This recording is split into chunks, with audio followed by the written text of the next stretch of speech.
Hello everyone. Today I'm going to share a short video about English sentences for daily use. Okay, let's start. Look after yourself. Look after yourself. Bạn chắc bạn đây thao mơ thái luôn ảnh nè. Mơ thái luôn ảnh nè.ក្នុងnàyឲ្យចេះ take care ខ្លួនឯងបងប្អូនបាទអញ្ចឹងភាសាអង់គ្លេស look after yourself. Yeah. តបទៀតនោះគឺខ្ញុំជៀនសាច់ជ្រូករាល់ថ្ងៃបាទខ្ញុំជៀនសាច់ជ្រូករាល់ថ្ងៃជាភាសាអង់គ្លេស I fry pork every day. I fry pork every day. I fry pork every day. យ៉ាដែលបានន័យថា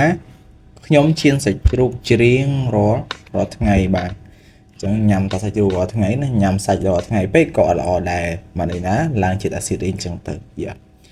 តោះយើងទៅបន្តទៀតហេតុអ្វីបានជាអ្នកញញឹមដាក់ខ្ញុំបាទហេតុអ្វីបានជាអ្នកញញឹមដាក់ខ្ញុំមានរឿងអីភាសាអង់គ្លេស Why are you smile at me? Why are you smile at me? Why are you smile at me? បាទអញ្ចឹងយើងប្រែថាហេតុអ្វីបានជាអ្នកញញឹមដាក់ខ្ញុំយ៉ាហេតុអីយើងសួរគេណាហេតុបានញញឹមដាក់ខ្ញុំអ្នកណាចង់សួរដើម្បីដឹងហេតុបានញញឹមដាក់ខ្ញុំ Why are you smile at me យ៉ាអូខេយើងទៅបន្តទៀត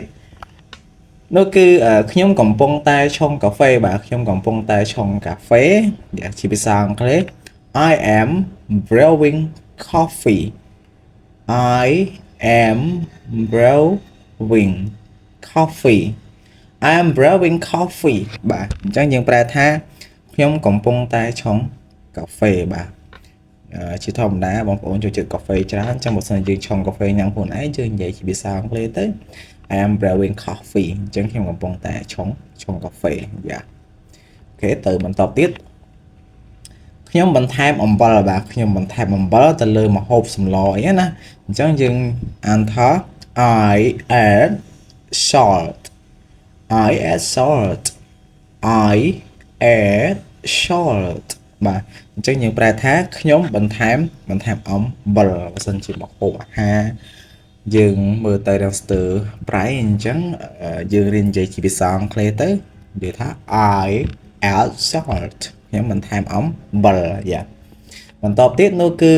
កុំញញឹមដាក់ខ្ញុំបាទកុំញញឹមដាក់ខ្ញុំយើងអានថា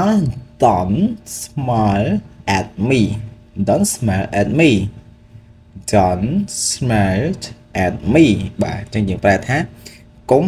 ញញឹមដាក់ខ្ញុំកុំញញឹមដាក់ខ្ញុំថ្ងៃនេះខ្ញុំអត់សប្បាយចិត្តទេអញ្ចឹងកុំញញឹមដាក់ខ្ញុំយ៉ាអូខេយើងទៅមកជាបន្តទៅទៀតនោះគឺចុងក្រោយគេខ្ញុំកូរសម្លបាទខ្ញុំកូរសម្លជាភាសាអង់គ្លេស I stir the soup. I stir the soup.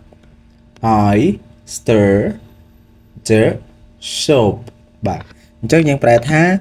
ខ្ញុំកូរសម្លបាទកូរសម្លឲ្យច្របល់សពចូលគ្នាដើម្បីគេបងប្អូនដើម្បីឲ្យរសជាតិស្មើគ្នាអញ្ចឹងទៅយ៉ាអញ្ចឹងពេលថា stir នៅទីនេះគឺយើងប្រែថាកូរយ៉ារីឯ soup នេះគឺប្រែថាសម្លបាទ